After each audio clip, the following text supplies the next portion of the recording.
Hello cadets, this is your educator from SSB Safalta Academy and you are at the right place if you want to join the uniform services. In today's video lecture, we will cover the topic tissues. So we all know that the cells are the structural and functional unit of life. So in case of multicellular organisms, these cells come together to perform a single function. Alright?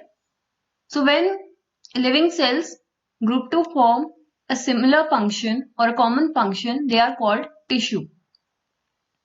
In turn, when the tissues of similar type come together to perform a single function, they are called organ. For example, the stomach. And different organs group together and they form organ systems. For example, stomach is a part of digestive system, right? And in turn, the various number of organ systems, they come together to form the organism. For example, the humans. So consider this, a human being is made up of a large number of organ systems, be it digestive system or the circulatory system or the nervous system. And these organ systems in turn constitute of various organs. For example, in case of digestive system, we have the stomach, the small intestine, the large intestine, esophagus. All these organs are the part of digestive system. And now these organs are further made up of a group of tissues. Alright? Muscle, blood, phloem, xylem, all these are example of tissues. And these tissues are composed of various cells coming together and performing similar function. In this chapter, we will look at the various plant tissues as well as the animal tissues. So there is a major difference between plant tissues and animal tissues. That being, the plants are stationary and fixed at a particular position, right? They do not need to travel to different places for shelter or food. So in that case, the plants are mostly made up of stationary tissues or supportive tissues. Alright, so the supportive tissues are made up of dead cells. Please remember that not all the tissues of the plants are made up of dead cells, but most of them are composed of dead cells. Whereas in case of animal tissues, the animals need locomotion, right? In search of food, mates, and shelter. For that case, they need living tissues. And the majority of animal tissues are composed of living cells. Alright? So now let's look further at the plant tissues and animal tissues and how they are further classified into different types. Coming to the plant tissues are broadly classified into two types, the meristematic tissue and the permanent tissues. So the meristematic tissues are the tissues which grow, alright, which have the capacity of cell division and growth. Whereas the permanent tissues are the tissues which lose the ability to grow further. Alright. The meristematic tissues are further divided into three parts, that are apical tissues, lateral tissues, and intercalary tissues. Whereas the permanent tissues are further divided into a large number of parts. Firstly, they are divided into simple tissues and complex tissues. Simple tissues are made up of similar tissues performing small functions. And these are the parenchyma tissues, parenchyma tissues, sclerenchyma, and the protective tissues. The protective tissue is also called epidermis. The complex tissues are the ones which are made up of different kind of tissues and perform very complex functions. So the complex tissues in case of plants are divided into two parts, that are phloem and xylem. Phloem sounds F in the beginning and same goes with the food. So phloem helps in the transportation of food within the plants, whereas in case of xylem, xylem helps in the transportation of water within the plants. Meristematic tissues are also called dividing tissues, alright, because they are capable of cell division. So now let's have a look at the location of these tissues and their functions, alright. So consider this as a plant. So the apical meristem tissues are found at the growing tips of the stems and the roots. Alright, apical meristems are responsible for the increase in length of the stems and the roots. Now let's have a look at the lateral meristems. Lateral meristems are present near the stems and the root portion, and they are responsible for the increase in girth of the stems and the root. Alright, so the stem of the plant broadens because of the lateral meristem, and it increases in length because of the apical meristem. Alright, and the intercalary meristems are present near the nodes of the plant. What are the nodes? Nodes are the branches. For example, this is a plant and this goes a branch and there are further leaves here. So the joints between these portions are called nodes. Alright, every joint is called node. So intercalary meristems are mostly present at the joints, which are also called nodes in case of plants. So these are responsible for the growth of branches and the nodes. Alright. Some other functions you must know about the merismatic tissues are that they are very active. Alright. You can see that they are present in the various parts of the plants and they are responsible for the growth of the tissues. Right. So for that case, they are very active. They have dense cytoplasm.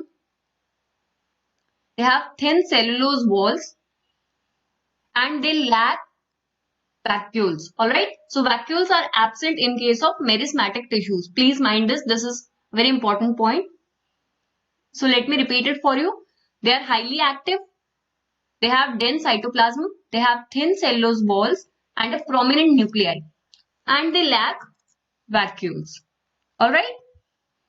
So the next type of tissue, which is also known as the protective tissues, is called epidermis. Alright. So epidermis is a plant tissue which covers the outermost layer of the whole plant body. Consider this similar to the skin of human beings. Alright. Our whole body is covered with a layer of skin.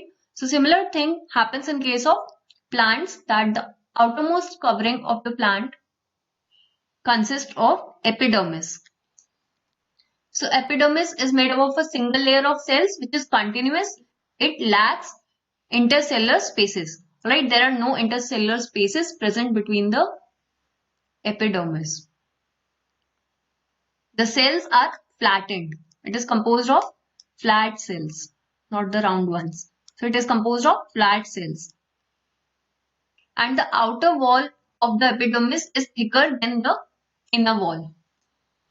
Now consider that this is the epidermis of the plants. So it contains small pores known as stomata. These are responsible for exchange of gases between the plant and the surroundings.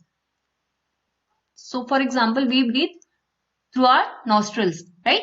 So in similar case, the plants breathe through stomata. And these stomatas are enclosed between two kidney-shaped cells known as guard cells. So now let's look at the functions of the epidermis. It protects the plant from mechanical injury. Second is that it absorbs water and nutrition from the soil with the help of the hair-like structures that are present in the roots. Now in case of desert plants, the epidermis is made up of thick and waxy coating made up of cutin. Alright, cutin is a chemical substance which is present in the epidermis of desert plants so that they do not lose a large amount of water in the process of transpiration. What is transpiration? Transpiration is the process of loss of water in the form of water vapor. Alright. So the guard cells present in the stomata play a very vital role in the transpiration process which takes place through stomata. So the second part of the plant tissues are the permanent tissues, right? The permanent tissues were further divided into simple permanent tissues and the complex permanent tissues. Now we will have a look at the simple permanent tissues which are further divided into parenchyma, collenchyma and sclerenchyma. So firstly, what are permanent tissues? When the merismatic tissues loses their ability to divide and they take up a fixed structure, alright? They are called permanent tissues. Also, this change of a meristematic tissue into a permanent tissue is known as differentiation. Please note it down somewhere that the change of a meristematic tissue into a permanent tissue is known as differentiation. Now let's quickly have a look at the three types of simple tissues. The first one is parenchyma. So the intercellular spaces between the parenchyma cells are very large. Right? It is composed of living cells and the cell wall of the parenchyma is very thin. It stores food and also provides support to the plants. Now in case of some chlorophyll containing plants, the parenchyma tissues also stores the chlorophyll content. So these are called collenchyma. Alright. So when they store chlorophyll in them, they are called collenchyma. In case of some aquatic plants, the parenchyma has large vacuoles filled with air, which helps the plants to float in water. So in this case, the parenchymas are called aerenchyma because they have large air spaces between them, which helps in floating of the plants in water. Now coming to the collenchyma cells, they provide flexibility to the plants. They are mostly present in the tendrils and the stems of climbers. You know, right? What are climbers? So they are mostly present in climbers and the stems of plants, which help them in bending without breaking off. So the intercellular spaces between collenchyma cells is very less. They are also made up of living cells. They are irregularly thick. Alright, they are thick at some portions, whereas they are thin at some other portions. Why so? Because this helps them in the ability to bend. So what is the function of collenchyma? It provides flexibility to the plant. So the third, parenchyma tissue. Parenchyma tissue.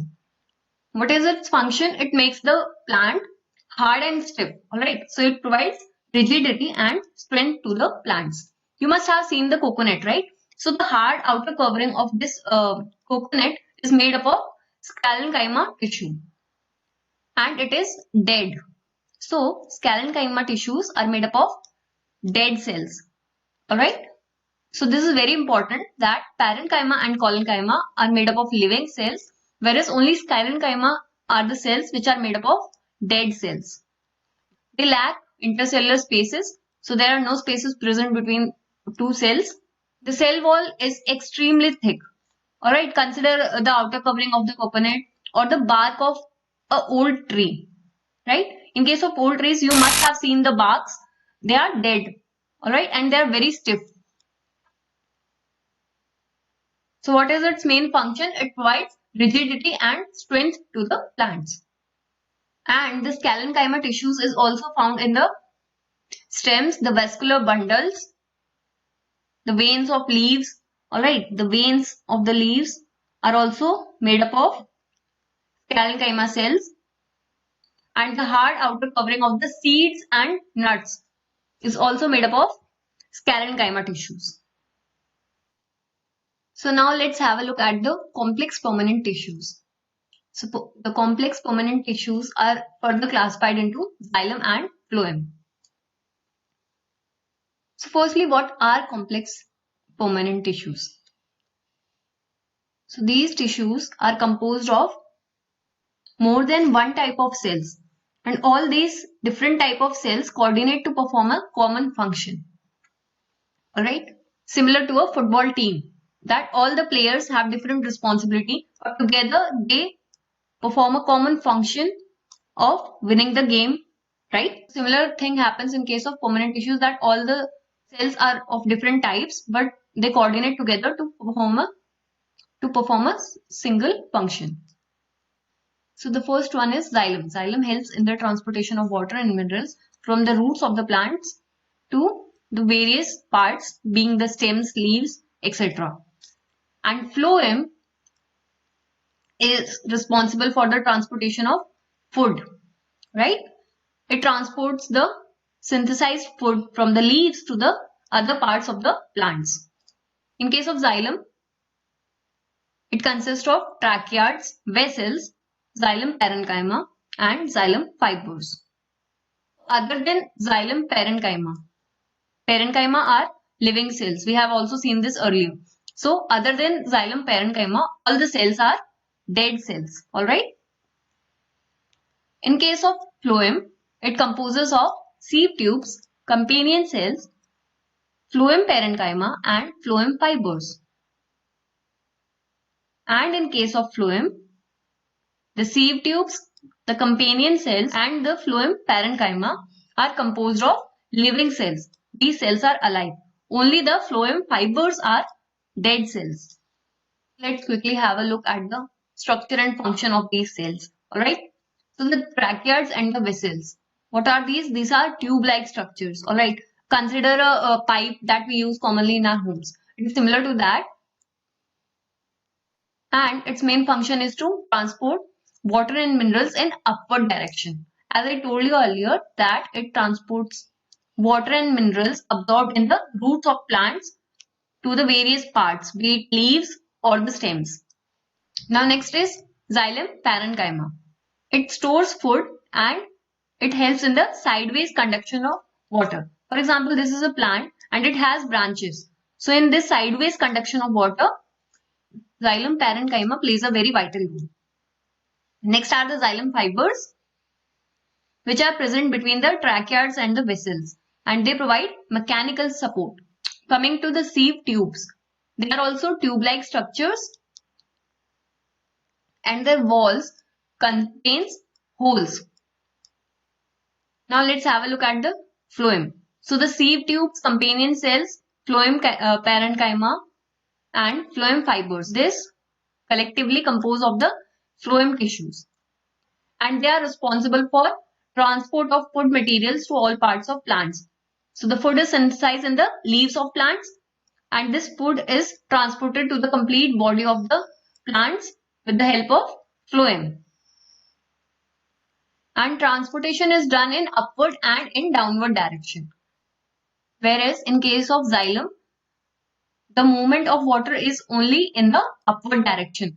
Now let's look at the differences between xylem and phloem tissues. So this table differentiates them. We have seen that in case of xylem, the tracheids, the vessels and the xylem fibers are dead cells. Whereas in case of phloems, only the phloem fibers are dead cells. All the others are living cells. In the vascular bundle, alright, this is the vascular bundle of a plant. So the xylem occupies the center region, whereas the phloem occupies the outer region. Alright. In case of xylem, the transportation of water is in upward direction from the roots to the upper part of the stem. And in case of phloem, the food is transported to all the direction, right? In the upward as well as in the downward direction.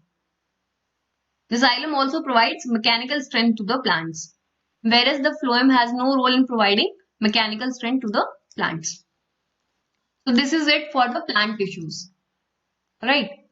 We have completed the plant tissues. Now let's have a look at the animal tissues. The animal tissues are further classified into 4 types. Alright, 4 types. First one being the epithelial tissue. Second, the muscular tissues. Third, the connective tissues. And the fourth one being nervous tissue. The epithelial tissues are further classified into simple squamous, simple cuboidal and simple columnar. You can also remember them by 3 classifications, that are squamous tissues, cuboidal tissues and columnar tissues. In case of muscular tissues, they are classified into skeletal or striated tissues, smooth muscle tissues and cardiac tissues. The connective tissues are divided into a large number of parts, which are aerial tissues, adipose tissues, tendon, ligament, bones, cartilage, blood and lymph. And then we have our last type of animal tissues, which is the nervous tissue. Now in the further slides, we will look at each one of them and their further classifications and functions. So the first classification was epithelial tissues. Alright. So in case of plants, we call it epidermis, and in case of animals, we call it epithelial tissues. These are also the cells which are tightly packed and they form a continuous sheet around the organism's body. Alright. Also, the epithelial tissues lack intercellular spaces. There is no intercellular spaces between them, and they have a little amount of cementing material between them. Alright. Now, the epithelial tissues are further divided into three types based on their location and functions. The first one being the squamous epithelial tissues. So these are very simple tissues made up of flat cells. Alright. So this is an example of squamous tissues. So talking about the structure of squamous tissues, they are thin and flat. They form a thin lining, and a number of layers of these tissues are called stratified and squamous tissues. Alright. So the squamous tissues are further divided into two types. First one are simple squamous tissues, and the second one are stratified squamous tissues. So in case of simple squamous tissues, only a single layer of cells is there. Whereas in case of stratified squamous tissues, there are more than one layer. Alright. Consider this as a single piece of bread, and the stratified squamous tissues are similar to the packet of bread, right? So there are large number of bread pieces placed one upon another. So where are the squamous tissues present? They are present in the lining of our mouth, the esophagus, the blood vessels, the lungs alveoli, and our skin. Alright, our skin is made up of squamous tissues. What are the functions? It helps in the transportation of material through the semi-permeable membrane. Columnar epithelium. So it has a column-like structure, and these are made up of long cells. Alright, long and thin cells. And these type of tissues also consist of cilia, right? Lining of the intestine, the stomach, and the respiratory tract. So cilia is present in this particular type of tissues. We have seen this in other chapters as well, that cilia is present in our intestines as well as it is also present in the lungs. So this is a peculiar feature of columnar epithelium. So it plays a vital role in absorption and secretion. Also, it helps particles to move in the right direction. The cilia is responsible for movement of materials, be it in the small intestine or be it the movement of mucus in case of the respiratory tract. The third one are the cuboidal epithelium. These are cube-like structures, and when these cuboidal structures, these tissues fold inward, they form a multicellular gland. Alright, and these are known as glandular epithelium. These are present in the linings of kidney tubules and the sweat glands. They perform a function of secretion and absorption of materials. You can see here. So these are the simple squamous epithelium tissues. Alright, you can see that there is only a single layer of cells. Whereas in case of stratified squamous tissues, cells are decked up into numerous layers, and these form stratified squamous epithelium. Now the second type of animal tissues was the muscular tissues. So the muscular tissues are responsible for the movement of our body. Alright, and these muscles contain special type of proteins, contractile proteins. These proteins continuously contract and relax to allow movement of the body. Alright. So the muscle tissues are further divided into three types. The first one is striated or skeletal muscle tissues. Alright. These are made up of cylindrical, elongated and unbranched cells, and these cells are multinucleated. That means they have more than one nuclei. They contain light and dark colored bands. These are present in the limbs. What are limbs? Our hands, our legs. These are our limbs. Alright. So these are attached to the skeletal bones, which help us in the movement of our body. Alright. These type of muscles are also known as voluntary muscles because they allow voluntary movement. So these involuntary muscles are further classified into two types: the smooth muscles and the cardiac muscles. The smooth muscles are again elongated cells. They have spindle shape. Alright. The skeletal muscles had cylindrical shape, whereas the smooth muscles have a spindle shape. and they have a single nuclei. Please also have a look at the difference between these two.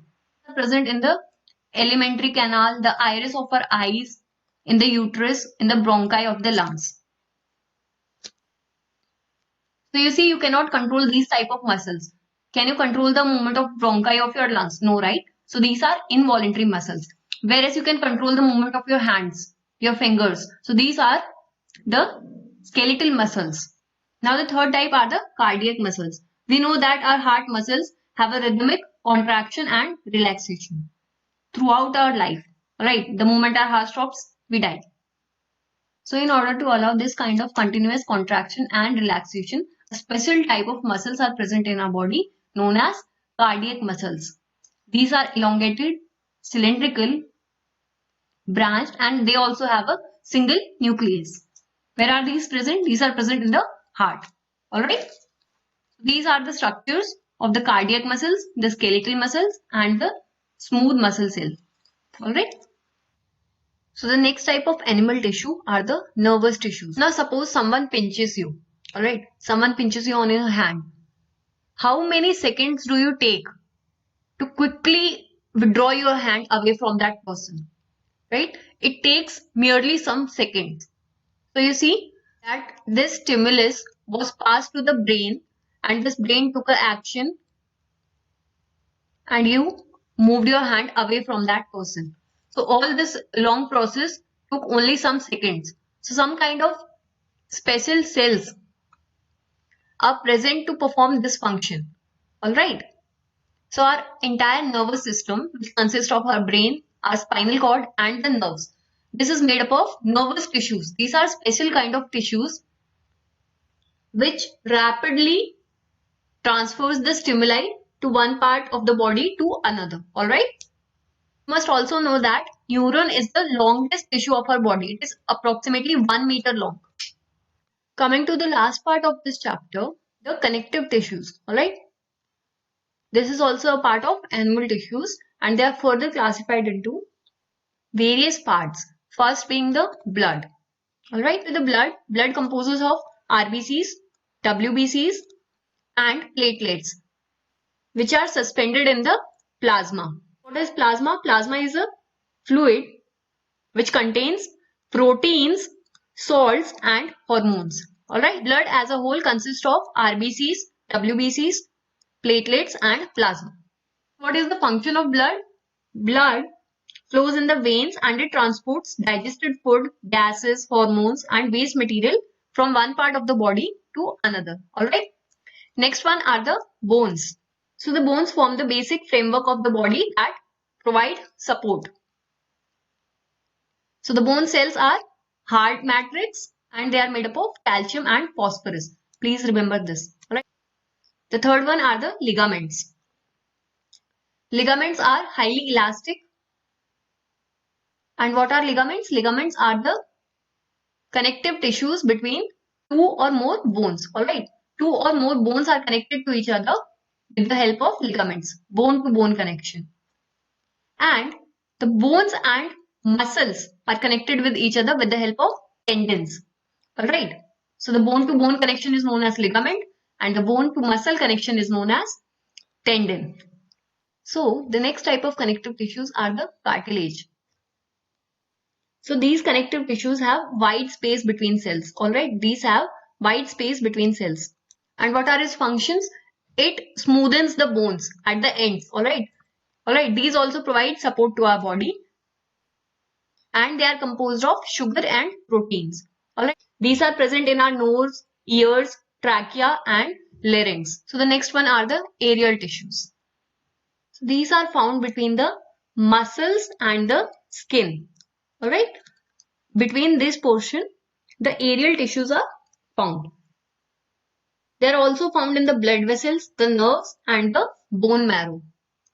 So the main function of the aerial tissues is to fill the gap present between organs and also support the internal organs of our body. Alright, next one is adipose. So the adipose tissues are made up of fat cells. For the same reason, adipose tissues are also called fat storing tissues. These tissues are mainly found under the skin and between the internal organs of our body. Alright, so the layer between the skin and the organs is made up of fat, which acts as an insulator to our body. Storage of energy, it provides insulation to the body, and it also gives a protective covering to the internal organs, right? So these were all the kind of tissues, their functions and their location. These are very important from the exam point of view. I suggest you to take notes of this chapter or revise this video once again and try to solve questions related to this particular topic. I hope this video was useful. Subscribe to SSB Safalta YouTube channel for more such updates and follow us on Instagram for regular quizzes related to all these topics.